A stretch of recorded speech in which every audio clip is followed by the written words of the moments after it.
नमस्कार दर्शक बंधु। जय बाबा गोरखनाथ, जय माँ मंगला। आज आंभ मैंने भुवनेश्वर बाहरी प्रथमे बाबा गोरखनाथ दर्शन कलु।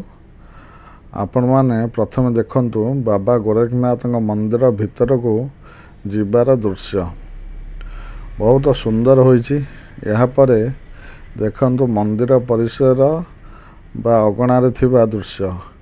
एठारे अनेक पूजा सामग्री दुकान मध्य अच्छी।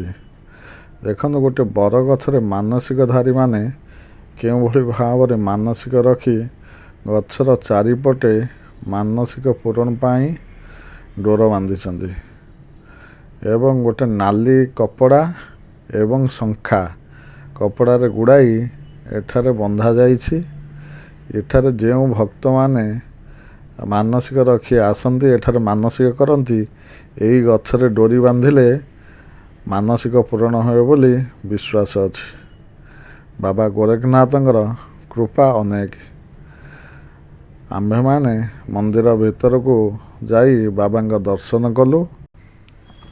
आउ गोटे विश्वास अछि जो भक्तंको सर्प दंशन करे बाबा को पाखक आसिले बाबांग पाखरे पादुक पाइले एवं झड़ा फुंका हला परे से भक्त सर्प दंशन रु भल हो जाए।